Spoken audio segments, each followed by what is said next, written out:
जब आपको ये पता चल जाए कि कैंसर क्या है, फिर लंग कैंसर आसान है। देखिए नॉर्मली हमारे पास जो सेल होते हैं वो डिवाइड होते हैं, प्रॉपर डिवीजन उसकी होती है, एक सेल से दो, इस तरह सेल की डिवीजन होती है। लेकिन बाज़ औक़ात इस तरह होता है ना कि सेल भी तरतीबा डिवाइड होते हैं, अनकंट्रोल सेल डिवीजन होता है। सेल का कोई प्रॉपर डिवीजन आपको नजर नहीं आता। वैसे तो सेल डिवाइड होता है, पहले इंटरफेस का प्रोसेस होता है, G1 फेज, S, G2, फिर डिवाइड होता है, एक सेल से दो बनते हैं। अभी आप क्यों आते हो? इसलिए आते हो कि आप एग्जाम की तैयारी का अमल करो।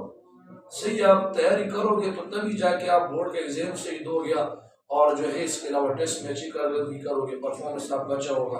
लेकिन अगर आपकी तैयारी का अमल नहीं होगा तो क्या आप टेस्ट और बोर्ड में सही नंबर ले सकते हो? नहीं ले सकते। यह भी आपका प्रिपरेशन प्रोसेस, इसलिए आप घर से यहाँ पर आते हो। कोई मेहमान जब आता है घर में तो फिर उसके लिए आप तैयारी का अमल करते हो, इन उसके लिए कारा वगैरह किचन में बंद हो, फिर उसको खाना पेश करते हो। यानी आप पहले प्रिपरेशन नहीं करोगे तो क्या आप मेहमान को खाना दे सकते हो? नहीं। तो इस तरह हमारा जो सेल है ना, सेल जब वो डिवाइड होते हैं तो पहले वो तैयारी का अमल करता है। इंटरफेस जिसको कहा जाता है, सेल डिवीजन के लिए जो आपके पास डीएनए चाहिए होता है, एस फेज में रिप्लिकेशन होता है, मुख्तलिफ किस्म के स्पाइनल फाइबर बनते हैं, तब जाके सेल डिवाइड होता है। G1 फेज होता है, S होता है, फिर G2 होता है। ये तमाम फेज से पास होके जब सेल डिवाइड रेडी हो जाते हैं डिवीजन के बाद, तब वो डिवाइड करता है। एक सेल से दो सेल बनते, डायरेक्ट तो सेल डिवाइड नहीं होते। पहले सेल क्या करते हैं? प्रिपरेशन करते, तैयारी का अमल करते। जब तैयारी का अमल कर लिया तो फिर एक सेल से दो, और इस तरह दो से चार, फिर ये सेल डिवीजन करते। थ्रू प्रॉपर चैनल ये डिवीजन होती है, कंट्रोल सेल डिवीजन है। ये तो नॉर्मल है, तो हर किसी में होता है। ज़ैगोट से लेकर अभी तक जो है, फिर फीटस और मुकम्मल, ये सारा जो डिवीजन है वो क्या है? मेटासिस, कंट्रोल सेल डिवीजन है। लेकिन बाज़ औक़ात इस तरह हो जाता है कि सेल जो है अनकंट्रोल सेल डिवीजन स्टार्ट कर लेते हैं, अनकंट्रोल, जिसके पर कोई कंट्रोल नहीं रहता, जल्दी जल्दी सेल डिवाइड होते इस तरह। तो जब सेल अनकंट्रोल डिवीजन स्टार्ट कर लिया, अनकंट्रोल डिवीजन, इस अमल को फिर कहा जाता है कैंसर। कैंसर में नॉर्मल सेल पैदा होते, नॉर्मल सेल पैदा नहीं होते, क्योंकि आप सेल तैयारी का अमल पूरा नहीं करता। जब आप बगैर तैयारी के एग्जाम दोगे तो आपके एग्जाम में तो नंबर आ जाएंगे, लेकिन गलत नंबर आएंगे, नॉर्मल नंबर आएंगे, सही नंबर नहीं आएंगे। तो इसी तरह मेरे कहने का मतलब ये है कि जब सेल आपके पास डिवाइड होते हैं तो सही डिवीजन होते, एक सेल से दो, फिर इस तरह ये डिवाइड हो गया, इस तरह ये प्रॉपर डिवीजन होती है, तब जाके सेल डिवाइड होते। लेकिन अगर सेल सही डिवीजन नहीं करेगा, अनकंट्रोल डिवीजन करेगा, तो फिर इसको कहा जाता है कैंसर। समझ में आ रही कि नहीं? अभी देखिए कैंसर का रीजन क्या है, यानी सेल क्यों जो है जल्दी जल्दी डिवाइड होते, अनकंट्रोल डिवीजन क्यों करते, कैंसर की वजह क्या है? ये बात याद रखो, कैंसर का जो रीजन है वो है कार्सिनोजेन। कार्सिनोजेन, आपसे अगर कोई पूछे कि कार्सिनोजेन क्या चीज है, आप उसके जवाब दो cancer causing agent, cancer causing agent is called carcinogen, agent is called carcinogen. जो चीज कैंसर पैदा करे उसको हम कार्सिनोजेन कहते हैं। एक बात याद रखें, लोग कार्सिनोजेन और म्यूटाजेन में फर्क नहीं कर सकते। आपने गलत नहीं होना, इसमें फर्क है। देखिए म्यूटाजेन वो हर कोई चीज है जो म्यूटेशन पैदा करे, mutagen, anything which produce which cause mutation is called mutagen. अभी म्यूटेशन के तो बहुत टाइप्स है, जरूरी तो नहीं है कि म्यूटेशन की वजह से वो सेल इफेक्ट हो, असरअंदाज हो जो हमारे या वो जीन के ऊपर असर हो जो हमारे कैंसर को कंट्रोल करते हैं, हमारे सेल डिवीजन को कंट्रोल करते हैं। कोई म्यूटेशन ऐसे भी हो सकता है कि किसी और चीज को इफेक्ट करे। तो हर म्यूटाजेन वो कैंसर काजिंग नहीं होता, यदि हर म्यूटाजेन की वजह से तो कैंसर नहीं लगता, लेकिन जो कार्सिनोजेन है उसकी वजह से कैंसर जरूर लगता है। ये कैंसर काजिंग होता है। और सबसे पहले जो मेन जो लंग कैंसर का रीजन है वो आपके पास जो लोग स्मोकिंग करते हैं, सिगरेट का स्मोकिंग जो करते हैं, 40% से ज्यादा एडल्ट पॉपुलेशन तो पाकिस्तान में स्मोकिंग करते हैं, और 90% 87% जो लंग कैंसर होते हैं वो इसी स्मोकिंग की वजह से होता है। स्मोक में डिफरेंट टाइप ऑफ केमिकल्स है जो ना सिर्फ हमारे लंग्स को इरिटेट करते हैं बल्कि लंग जो कैंसर है उसको भी काज करते हैं।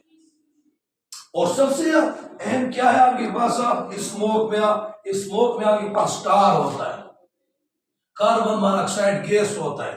ये डिफरेंट है और भी बहुत ज्यादा जो है केमिकल्स है, कार्सिनोजिन है जो कि कैंसर काज कर रहा है। तो कार्सिनोजिन हर उस चीज को कहा जाता है विच कैन काज कैंसर। जो नॉर्मल सेल डिवीजन करे उसको हम कैंसर कहते हैं। और कैंसर के लिए कौन रिस्पॉन्सिबल है? कार्सिनोजिन। म्यूटाजिन क्या चीज है? म्यूटाजिन जो म्यूटेशन पैदा करे। एक चीज हमें पता चल गया कि हर जो कार्सिनोजिन है वो म्यूटाजिन तो हो सकता है लेकिन हर म्यूटाजिन कार्सिनोजिन नहीं हो सकता। म्यूटाजिन उसको कहते हैं जो म्यूटेशन पैदा करे। म्यूटेशन से मुराद हमारे डीएनए में न्यूक्लियोटाइड का sequence, adenine, thymine, cytosine, guanine, इसमें कोई फर्क आ जाए तो जरूरी तो नहीं है कि म्यूटेशन की वजह से वो जीन भी आया इफेक्ट हुआ जो हमारे यहाँ सेल डिवीजन को कंट्रोल करते हैं। कोई और म्यूटेशन भी तो हो सकते हैं, म्यूटेशन को तो डिफरेंट टाइप्स है। लेकिन कार्सिनोजिन उन सेल को असरअंदाज करेगा, उन सेल को इफेक्ट करेगा जो हमारे सेल डिवीजन को कंट्रोल करते हैं। जो आपके पास सेल डिवीजन को कंट्रोल करते हैं, जो जीन अगर वो इफेक्ट हो गया, असरअंदाज हो गए तो फिर हमारे सेल जो है वो क्या होगी? जल्दी जल्दी डिवाइड होगी, बेतरतीब डिवाइड होगा, अनकंट्रोल सेल डिवीजन होगा। और इसी अनकंट्रोल सेल डिवीजन को हम कैंसर का नाम देते हैं। And it is due to carcinogen. और भी बहुत ज्यादा कार्सिनोजिन हो सकते हैं। ये अस्पताल में हम चले जाते हैं, जब हम एक्सरे करवाने जाते हैं तो हम खुद भी अंदर घुस जाते हैं। आप क्यों जाते हो? वो इतने ज्यादा एक्सरे हाई वोल्टेज जब हमारे बॉडी से पास होते हैं, हमारे सेल से तो हमारे सेल के अंदर क्या होते हैं? न्यूक्लियस पे डीएनए होता है, डबल स्टैंडर्ड मॉलिक्यूल है इस तरह मौजूद है। तो उसके ऊपर ये रेडिएशन पड़ते हैं, वो X ray, ultraviolet radiation, high frequency radiation है हमारे पास एक्सरे। तो वो क्या करते हैं? हमारे डीएनए में म्यूटेशन पैदा कर सकता है, उसकी वजह से भी कैंसर लग सकता है। इसके अलावा जो यूवी रेडिएशन है उसकी वजह से भी कैंसर लग सकता है। ये आजकल तो पाकिस्तान में बहुत ज्यादा जो मिसाल के तौर पर जो लोग वेल्डिंग करते हैं उनका भी डीएनए डैमेज हो सकता है। ये जो लोग केसीन का इस्तेमाल करते हैं जूस वगैरह में, ये भी आपके पास कार्सिनोजिन हो सकता है। जो यूवी रेडिएशन है, अल्ट्रावायलेट रेडिएशन, सही है, ग्लोबल वार्मिंग जो आपके पास हो रहा है आजकल, ये ओजोन में आपके पास होल पैदा हो गया, खतरनाक रेज़ आते हैं, ये भी हमारी बॉडी में आपके पास डीएनए को डैमेज कर सकते हैं। जो एक्सरेज है जिसकी हाई फ्रीक्वेंसी, ये भी हमारे डीएनए को डैमेज कर सकता है और कैंसर काज कर सकता है। लेकिन यहां पर हमने क्या पढ़ना है? यहां पर हमने लंग कैंसर को पढ़ना है, यानी कैंसर ऑफ द लंग हमारा टॉपिक है। लेकिन कैंसर लफ्ज आपको पता ना हो तो फिर क्या फायदा? The study about cancer is called oncology. ये बहुत बड़ा फील्ड है, इसमें लोग डीएनए डैमेज को स्टडी करते हैं, कॉमेडी से इस्तेमाल होता है। एमफिल जब आप करोगे, मैं पिशावर यूनिवर्सिटी जीनोटॉक्सिकोलॉजी में एमफिल जो है मेरा है ना, तो वहां पर इसके ऊपर हम रिसर्च करते हैं कॉमेडी की बुनियाद पे। कॉमेडी की मदद से हम मालूम करते हैं कि डीएनए कितना डैमेज है। कॉमेडी से हमने किया था एमफिल में। कॉमेडी ऐसे जिसकी मदद से हम मालूम करते हैं ना कि आपके पास डीएनए में कितना डैमेज आया है। वो आपके कोर्स में तो नहीं है, लेकिन कम से कम आपको इतना तो पता हो, कॉमेडी से भी पता ना हो, कुछ और भी पता ना हो, कम से कम इतना तो पता हो कि कैंसर से मुराद है अनकंट्रोल्ड सेल डिवीजन। ये जब आप स्पेशलाइज्ड फील्ड में जाते हो तो फिर ये लोग जाते हैं, आप बीएस करने के बाद जब आप फिल करते हो तो लोग कुछ फिशरी करते हैं, कुछ जो है वो जीनोटॉक्सिकोलॉजी, कोई मॉलिक्यूलर बायोलॉजी, कोई वायरोलॉजी। सही है, तो जीनोटॉक्सिकोलॉजी में फिर हम ये डीएनए डैमेज स्टडी करते हैं कि डीएनए में कितना डैमेज आया हुआ है, और उसके लिए मुख्तलिफ ऐसे इस्तेमाल करते हैं, जिस तरह डीएनए आपके पास कॉमेट ऐसे जिसको कहा जाता है, उसकी मदद से हम मालूम करते हैं कि डीएनए में कितना डैमेज आया है। कम से कम आपको ये बताओ कि अनकंट्रोल्ड सेल डिवीजन को क्या कहा जाता है? Cancer. And study about cancer is called oncology. यहाँ पर जो हमारे लंग्स है, सही है, ये ट्रेकिया है और इस तरह दो लंग्स होते हैं हमारे, सही है। अभी लंग्स के अंदर क्या होता है? अल्विलाई होता है ना, लंग्स हमारे अल्विलाई से बने हुए। ये जो लोग सिगरेट का इस्तेमाल करते, स्मोकिंग करते, ये सिर्फ अपनी तबाही के लिए रिस्पॉन्सिबल नहीं है बल्कि दूसरों लोगों की तबाही के लिए भी रिस्पॉन्सिबल। इसके दो मेन रास्ते होते हैं। एक ये वाला रास्ता जहां से वो बंदा खुद पीता है, ये वाला, इसको मेन स्ट्रीम कहा जाता है, मेन स्ट्रीम। और एक ये वाला जहां से वो ये दुआ निकलता है, ये इसको कहा जाता है क्या, साइड स्ट्रीम। क्या कहा जाता है, साइड स्ट्रीम।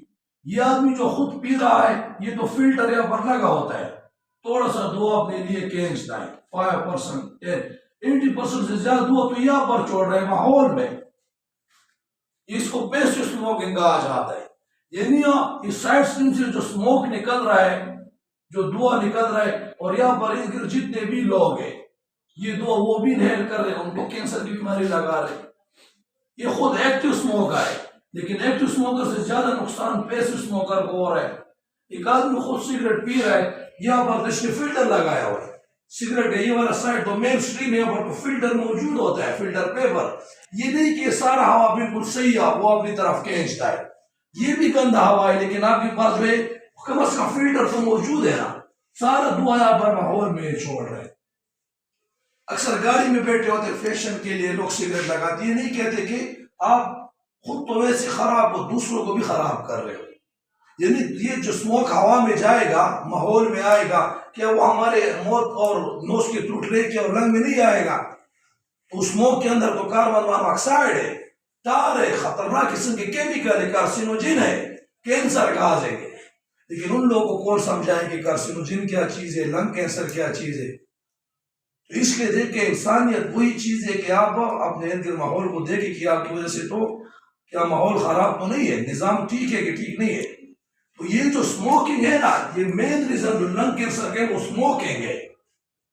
जो स्मोकर है उसमें 90% कैंसर होता है, उसमें मुख्तलिफ किस्म के केमिकल्स है, टार, कार्बन मोनोऑक्साइड, वो ये कैंसर काज करते हैं। तो देखिए पर मैंने क्या लिखा हुआ है, lung cancer, the lung cancer is the uncontrolled cell division. Control cell division नहीं, अनकंट्रोल है। Mostly the lung cancer is due to smoking. Lung जो हमारे फेफड़ों में कैंसर लगता है वो स्मोकिंग की वजह से होता है, या तो वो इंसान खुद एक्टिव स्मोकर है या पैसिव स्मोकर है। जैसे मिसाल के तौर पर ये स्मोकिंग कर रहे हैं तो उसका जो स्ट्रीम है स्मोक है वो मैं भी इनहेल करूं तो मैं पैसिव स्मोकर हूं। ये खुद एक्टिव स्मोकर है, तो इसको भी नुकसान हो रहा है, मुझे भी नुकसान हो रहा है। समझ रहे हो कि नहीं समझ रहे?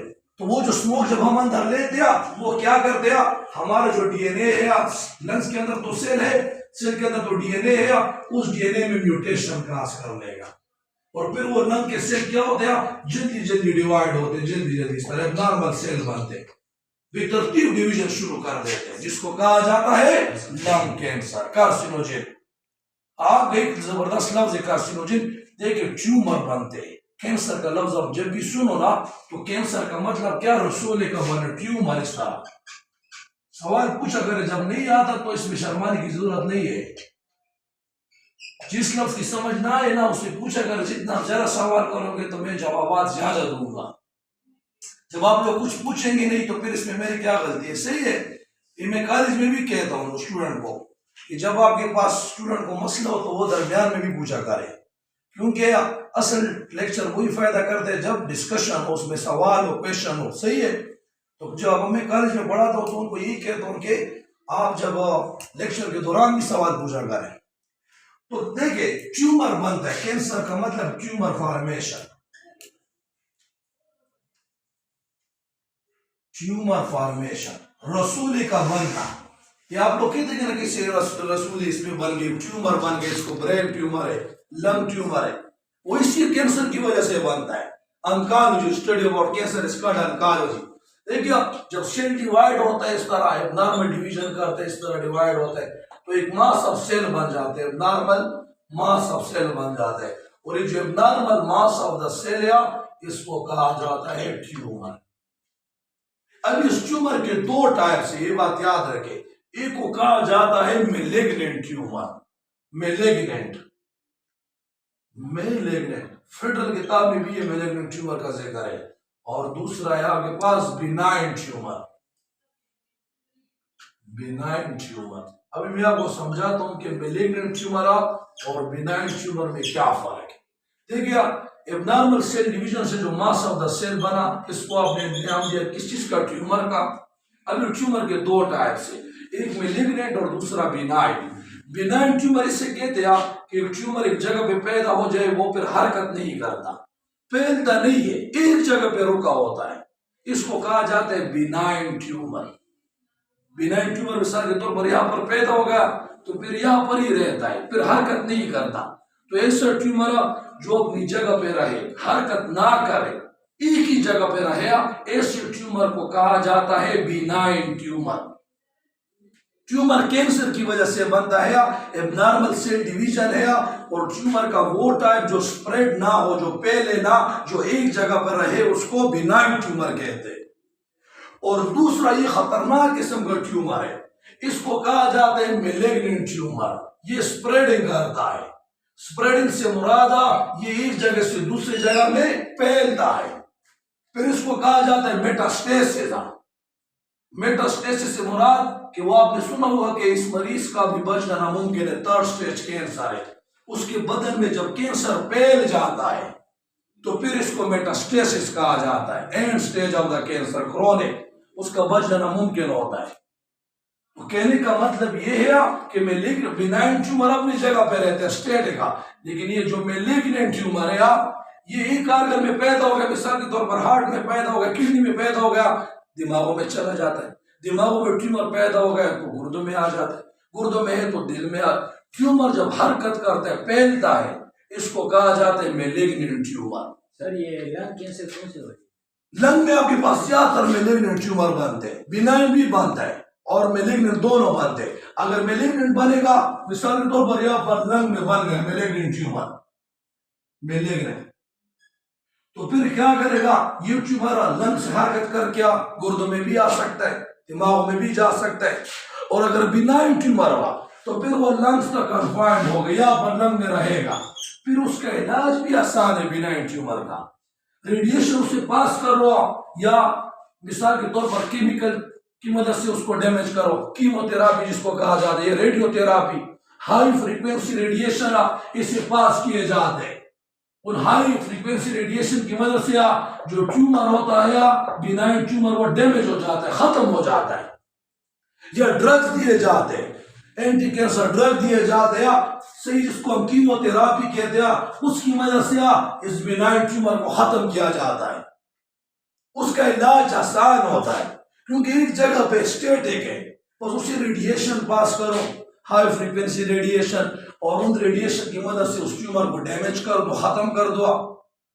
लेकिन सवाल यह है कि अगर यहां पर मेलिग्नेंट ट्यूमर पैदा हो गया, मेलिग्नेंट ट्यूमर तो ऐसे ट्यूमर को कहते हैं कि जो हरकत करता है, ये मेलिग्नेंट ट्यूमर यहां पर पैदा हो गया, फिर आप देखो कोई हरकत करेगा, दूसरे रंग में आ जाएगा, फिर जब हरकत करेगा तो आपके पास दिमागों तक चला जाएगा, गुर्दों तक चला जाएगा, उसको फिर मेटास्टेसिस कहा जाता है, कैंसर का फैलना। तो मेलिग्नेंट ट्यूमर फॉर्मेशन भी स्मोकिंग की वजह से हो सकता है, क्योंकि इसमें खतरनाक केमिकल्स है, और बिनाइन ट्यूमर भी इसमें बन सकता है।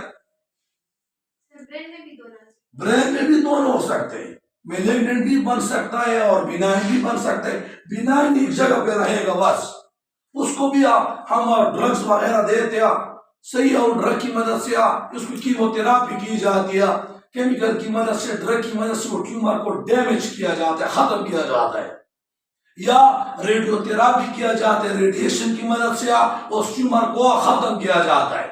लेकिन सवाल यह है कि अगर वो ट्यूमर मेलिग्नेंट हो, वो हरकत करे, दूसरे जगहों पर फैले, मेटास्टेसिस करे, फिर उसका इलाज मुमकिन नहीं है। ब्लड कैंसर और मुख्तलिफ किस्म है, अभी ट्यूमर कैंसर की भी डिफरेंट टाइप्स है, फिर ट्यूमर की भी डिफरेंट टाइप्स है, इसमें फिर ग्रेड्स उसको लेके जाते हैं, उसका सीटी स्कैन किया जाता है, एमआरआई किया जाता है, अल्ट्रासाउंड की मदद से मालूम किया जाता है कि किस ग्रेड का ट्यूमर है, और फिर ये भी मालूम किया जाता है कि इसका नेचर क्या है, बिनाइन ट्यूमर है कि मेलिग्नेंट है, क्या ये फैलता है या एक जगह पे रहता है, सही है। तो ट्यूमर जो है वो दोनों आपके पास हो सकते हैं, मैलिग्नेंट ट्यूमर भी हो सकता है और बिनाइन भी हो सकता है। और ट्यूमर से मुराद अनकंट्रोल सेल डिवीजन की वजह से जो नॉर्मल मास ऑफ सेल बने उसको ट्यूमर कहा जाता है। यानी सेल का डिवीजन कंट्रोल ना हुआ और सेल जल्दी जल्दी तकसीम हुआ, जिसकी वजह से normal mass of the cell बनेगा। इसी normal mass of the cell को ट्यूमर कहा जाता है। और ये ट्यूमर जब पहले तो इसको मैलिग्नेंट ट्यूमर कहा जाता है, अगर ना पहले तो बिनाइन। और ट्यूमर के पहले को कहा जाता है मेटास्टेसिस। सही है। तो यहाँ पर देखिए मैंने लिखा हुआ है कि the lung cancer is the uncontrolled cell division. Lung cancer में क्या होता है कि जो सेल है वो अनकंट्रोल्ड सेल डिवीजन करते हैं, जल्दी जल्दी डिवाइड होते हैं। Mostly the lung cancer is due to smoking. तकरीबन 90% जो लंग कैंसर है वो स्मोकिंग की वजह से। सिम्टम, ये कैंसर की अलामत क्या है? कफ, इस मरीज को बार बार खांसी आती है। चेस्ट पेन, उसके चेस्ट पेन में क्या होता है? यहाँ पर दर्द होते हैं, सीने में उसको दर्द महसूस होता है। जहरी बात है उसके लंग जो है वो खराब होते हैं। Coughing of the blood sputum, और वो जो बलगम निकालते उसमें ब्लड होता है। शॉर्टनेस ऑफ ब्रीथ, सही तरीके से सांस नहीं ले सकता। कैसे सांस लेगा जब कैंसर की वजह से उसके अलविलाई डैमेज हो गए।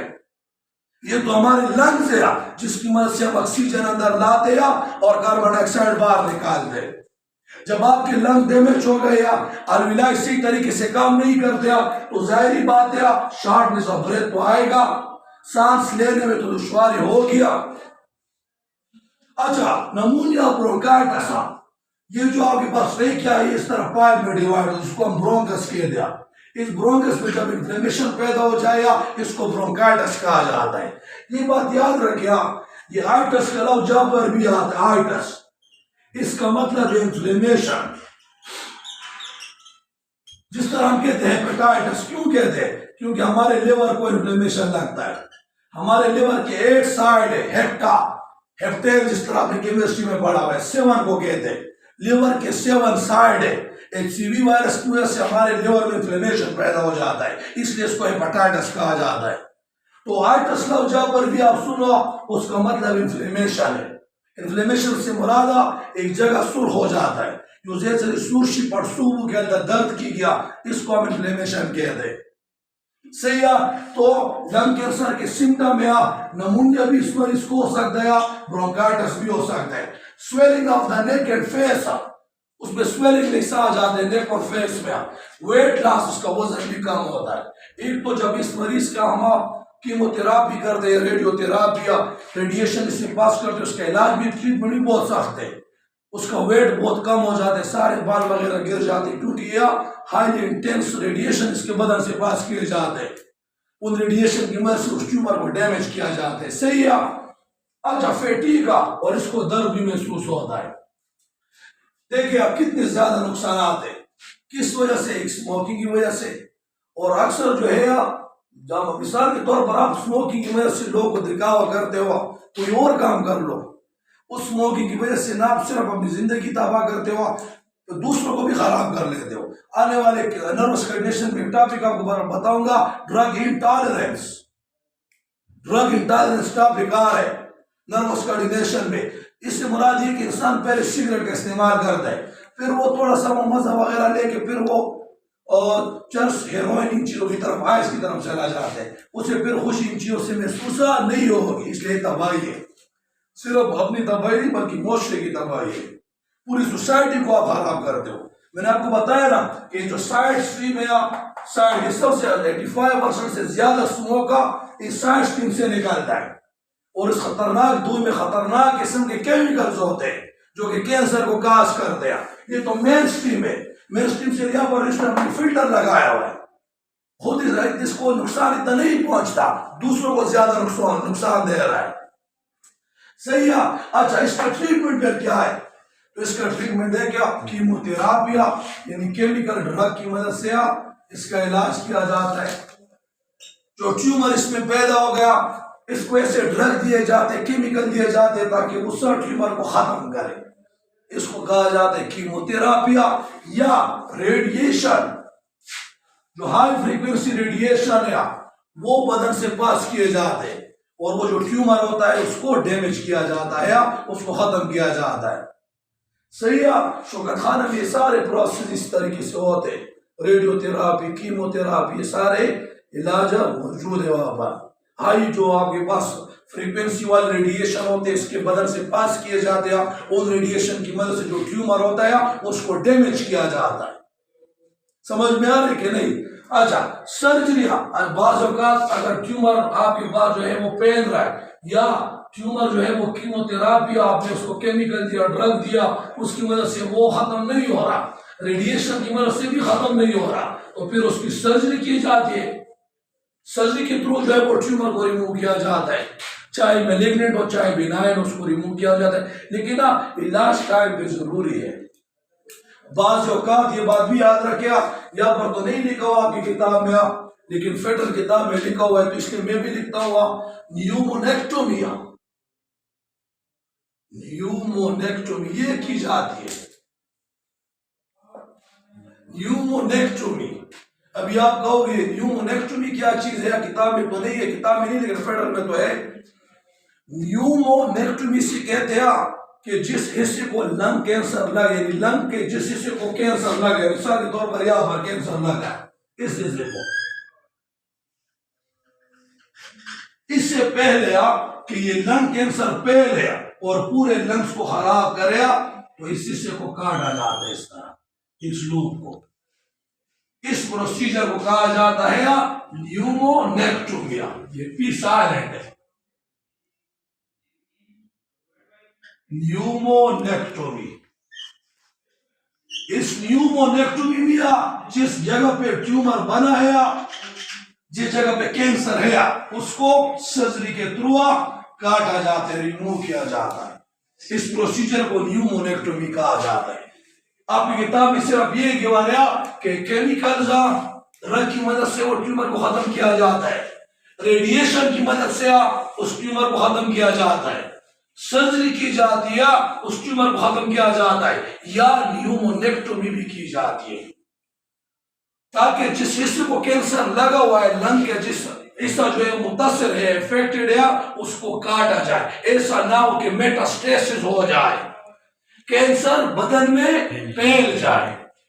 इससे रोकने के लिए न्यूमोनेक्टोमी की जाती है। सही है, न्यूमोनेक्टोमी। अच्छा, एक तो इफेक्ट ऑफ स्मोकिंग और क्या हो सकता है, सबसे ज्यादा नुकसानदेह असर स्मोकिंग का तो मैंने आपको बताया कि वो लंग कैंसर का असर करता है। 90% से ज्यादा जो लंग कैंसर है वो इसी स्मोकिंग की वजह से, टोबैको स्मोकिंग जो की जाती है, स्मोकिंग की वजह से सिर्फ ये नहीं कि कैंसर लगता है, ये मैंने आपको क्यों बताया कि इसकी वजह से ना अपनी जिंदगी खराब करते हैं बल्कि दूसरों को भी स्मोकिंग की वजह से लैरिंक्स कैंसर भी लग सकता है। अभी मैं आपको समझाता हूं, अपनी गलती नहीं करनी। गलती आपने इसलिए नहीं कर लिया, देखिए हमारा जो ये जो रीजन है थ्रॉट, बायो में इसको कहा जाता है pharynx. The throat region, this throat region is called what a pharynx, इसको फेरिंग्स कहा जाता है। Pharynx, pharynx mean throat region, इस थ्रोट रीजन को हम फेरिंग्स कहते हैं।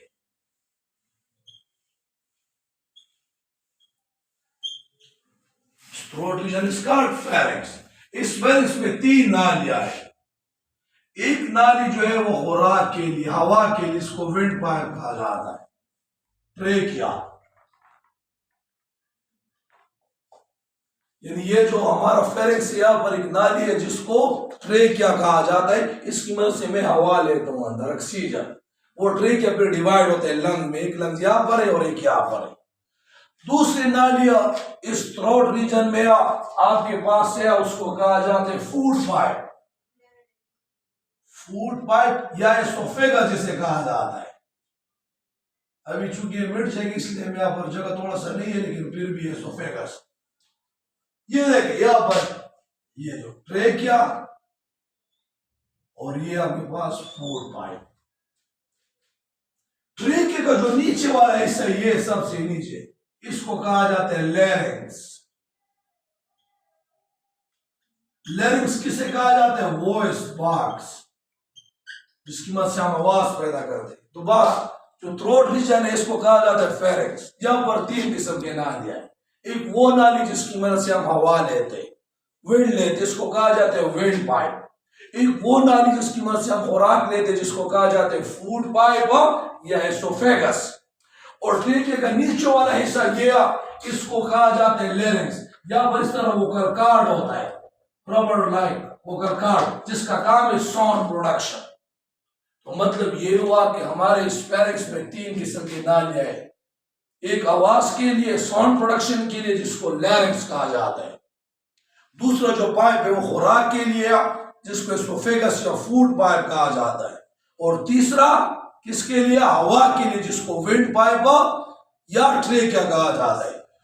अभी जब जो लोग स्मोकिंग करते हैं उसका सिर्फ ये लंग्स अफेक्ट नहीं होता, बल्कि उनको ट्रेकिया भी इफेक्ट होता है। लैरिंक्स कैंसर भी उसको लग सकता है, एसोफेगस कैंसर भी उसको लग सकता है, फेरिंक्स कैंसर भी उसको लग सकता है, different type of mouth cancer भी उसको लग सकता है। ये इतने ज्यादा नुकसानदेह है कि सिर्फ इसके लिए इफेक्ट ऑफ स्मोकिंग में सिर्फ ये नहीं कि लंग कैंसर काज होता है, लैरिंक्स कैंसर भी हो सकता है, एसोफेगस कैंसर भी हो सकता है, ट्रेकिया कैंसर भी हो सकता है। ये इससे भी इसके से क्या होते हैं? इफेक्ट होते हैं, असरअंदाज होते हैं। अच्छा, इरिटेशन ऑफ द ट्रेकिया, ये जो अब हम स्मोकिंग करते हैं, हमारे जो ट्रेकिया है इसमें खतरनाक किस्म के केमिकल स्मोक में टार वगैरह वो हमारे ट्रेकिया को भी इरिटेट करते हैं। Mucus in the passage. अच्छा, यहाँ पर सबसे और बड़ा नुकसान, ये जो स्मोक इसके अंदर जो केमिकल्स है वो हमारे जो ब्रोंकस है उसमें जो सिलिएटेड सेल्स उसको डैमेज कर लेता है। यहाँ पर ब्रोंकस में इस तरह सीलिया होते हैं, वो सीलिया क्या करते, जो हवा दिया वो तमाम सीलिया का काम है उससे वो डस्ट पार्टिकल ट्रैप कर लेते हैं और आपके पास जो लंग में हवा थी वो साफ ऑक्सीजन वाली होती है। लेकिन जब सीलिया आप डैमेज हो गए, छोटे छोटे बाल होते हैं इस ब्रोंकस में, इसको सीलिया कहा जाता है। वो सीलिया जब डैमेज हो जाते हैं तो क्या होता है, फिर आपके पास जो म्यूकस है वो इसी पाइप के अंदर रहता है, उसको साफ नहीं किया जा सकता क्योंकि सीलिया डैमेज हो गए स्मोकिंग की वजह से। समझ में आ रहा है कि नहीं?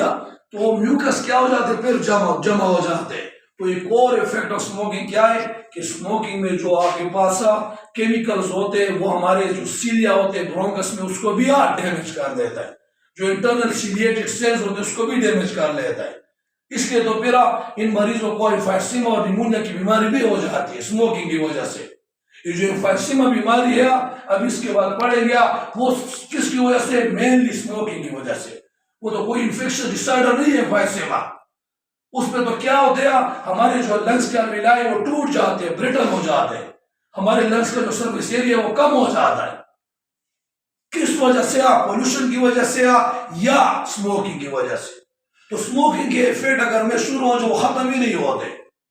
एम्फाइसीमा ऐसी बीमारी है कि जिसमें आपका जो लंग डैमेज हो गया वो परमानेंट डैमेज है लंग्स का, उसमें अलविलाई दोबारा रिपेयर हो ही नहीं सकते। वो एम्फाइसीमा मेनली स्मोकिंग की वजह से। नहीं, स्मोकिंग के इतने ज्यादा इफेक्ट है आपके पास, सही है। और पाकिस्तान में देखो उसके इस्तेमाल कितना ज्यादा है, बच्चे भी जो है वो कर रहे हैं, लेकिन इसके नुकसान का उनको अभी तक पता नहीं है।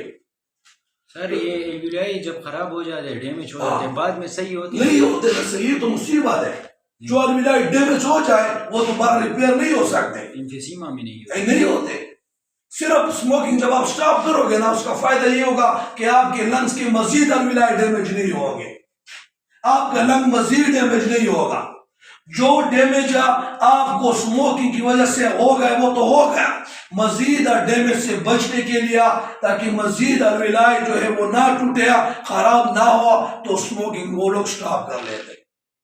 तो जो स्मोकर्स होते हैं जो स्मोकिंग करते हैं एम्फाइसीमा की बीमारी में उनका लंग्स तो डैमेज हो गया लेकिन मजीद लंग डैमेज ना हो, मजीद अलविलाई ना टूटे, उसकी जगह लार्ज अलविलाई ना बने और surface area for the exchange of gases कम ना हो।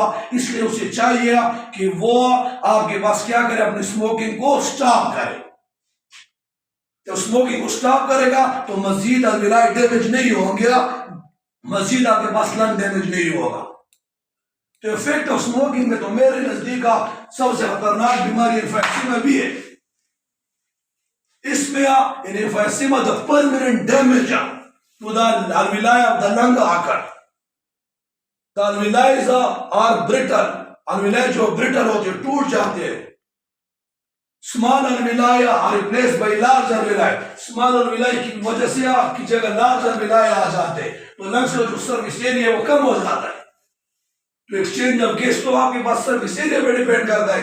अभी जब सर्विस एरिया कम हो गया तो एक्सचेंज ऑफ गैसेस नहीं होगा या कम होगा आपके पास, जिसकी वजह से फिर ये सांस जो है मुश्किल से रहता है, शॉर्टनेस ऑफ ब्रीथ इसको होता है.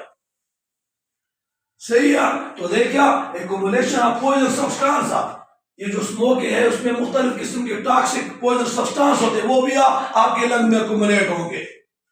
दूसरी बात यह कि अगर ये स्मोकिंग आपने स्टॉप नहीं किया तो आपके जो लंग उसमें पानी भी हो सकता है. डैमेज टू द एयर सेगा, इसमें जो केमिकल्स है स्मोक में जो इरिटेंट्स है वो इस alveoli को भी डैमेज कर लेते हैं, एयर से को भी डैमेज कर लेते हैं. अच्छा, एम्फाइसेमा, एम्फाइसेमा भी इसको जरा सुने. एम्फाइसेमा क्या है? सबसे पहले तो ये बात याद रखिए, इन्फेक्शियस डिसऑर्डर नहीं है, इन्फेक्शियस. अभी आप कहोगे इन्फेक्शियस से आपका मुराद क्या है? मेरा इन्फेक्शियस से मुराद ये है कि इसको कोई बैक्टीरिया तो काज नहीं करता. ये का alveoli, बहुत ज्यादा जो alveoli होते हैं, यानी हमारा जो लंग्स है, लंग्स का जो बेसिक स्ट्रक्चरल और फंक्शनल यूनिट है, दैट इज कॉल्ड alveoli. हमारा लंग्स किस चीज से बना हुआ? alveoli से बना हुआ. जिस तरह हमारे गुर्दे नेफ्रॉन से बने हुए, हमारे दिमाग न्यूरॉन से बने हुए, इस तरह लंग्स alveoli से बने हुए. इस alveoli की मदद से तो एक्सचेंज ऑफ गैसेस होता है. अगर alveoli डैमेज हो गए तो फिर एक्सचेंज ऑफ गैसेस पॉसिबल नहीं है. जब alveoli डैमेज हो जाते हैं हमारे लंग्स के, तो फिर इससे शॉर्टनेस ऑफ ब्रीथ, यानी सांस लेने में ऐसे मरीज को दुश्वारी होती है. समझ में आ रहा है कि नहीं? तो देखिए एम्फाइसेमा एक इन्फेक्शन डिसऑर्डर नहीं है. इन्फेक्शन से मुराद इससे पहले आपने ट्यूबरकुलोसिस को पढ़ा, जिसमें हमारे लंग में ट्यूबर बनते. वो एक बैक्टीरिया था जिसका नाम था माइकोप्लाज्मा ट्यूबरकुलोसिस. इसके अलावा आपके पास निमोनिया आपने पढ़ा, स्ट्रेप्टोकोकस निमोनी बैक्टीरिया था, वो भी इन्फेक्शन डिसऑर्डर था. लेकिन ये इन्फेक्शन डिसऑर्डर नहीं है, ये किसी बैक्टीरिया वायरस की वजह से नहीं लगता. फिर किस वजह से लगता है एम्फाइसेमा? एम्फाइसेमा स्मोकर को लगता है. जो लोग स्मोकिंग करते हैं, उस स्मोकिंग में डस्ट पार्टिकल्स होते हैं, पॉइजनस पार्टिकल होते हैं, इरिटेंट होते हैं. वो जब आते हैं तो उसके alveoli को क्या कर लेते हैं? ब्रिटल कर लेते हैं. थोड़ा जो स्मॉल alveoli उसकी जगह लार्ज alveoli आ जाते. इस तरह लार्ज और कुछ alveoli से मातिशा तब से घट alveoli राशि में एक्सचेंज ऑफ गैस जो होता है वो आपके पास क्या होता है? फिर कम हो जाता है. लंग्स का जो सर्विस एरिया है वो कम हो जाता है. और मेन जो रीजन है एम्फाइसेमा का वो स्मोकिंग गया और इसके अलावा पोल्यूशन. मिसाल के तौर पर एक आदमी वो कारखाने में काम कर रहे हैं, मार्बल के कारखाने में या सीमेंट के कारखाने में, एक तो उसका DNA डैमेज होगा, दूसरा नुकसान उसको चाहिए कि फिर वो मास्क का इस्तेमाल करे, वरना वो जो डस्ट पार्टिकल्स है मुसलसल उस पोल्यूटेड एनवायरनमेंट में जब वो एक्सपोज होगा, वो रहेगा, तो बार बार वो पार्टिकल्स आएंगे, डस्ट पार्टिकल्स उसके लंग्स के alveoli को इरिटेट करेगा, जिसकी वजह से जो alveoli वो डैमेज हो जाते हैं, टूट जाते हैं, ब्रिटल हो जाते हैं. और जो स्मॉल alveoli वो टूट जाते हैं, उसकी जगह फिर लार्ज alveoli आ जाते हैं. इस तरह लार्ज alveoli. तो इसकी वजह से हमारे पास जो लंग्स का सर्विस एरिया है वो कम हो जाता है. जब लंग्स का सर्विस एरिया कम हो जाता है तो फिर एक्सचेंज ऑफ गैसेस नहीं होता. तो ऐसे मरीज को फिर शॉर्टनेस ऑफ ब्रीथ होता है, सांस सही तरीके से नहीं ले सकता, सांस लेने में उसको दुश्वारी होती है. ठीक है, lung disorder, shortness of breath, बार बार इसको कफिंग होगा, फटीग, साइनोसिस. साइनोसिस उसका जो पिगमेंट है, स्किन है, वो उसमें ब्लू कलर आ जाता है क्योंकि ऑक्सीजन इसको कम होता है. ब्लू बेबी साइनोसिस आपने पढ़ा था सर्कुलेशन चैप्टर में. तो देखिए सादा अल्फाज में लंग कैंसर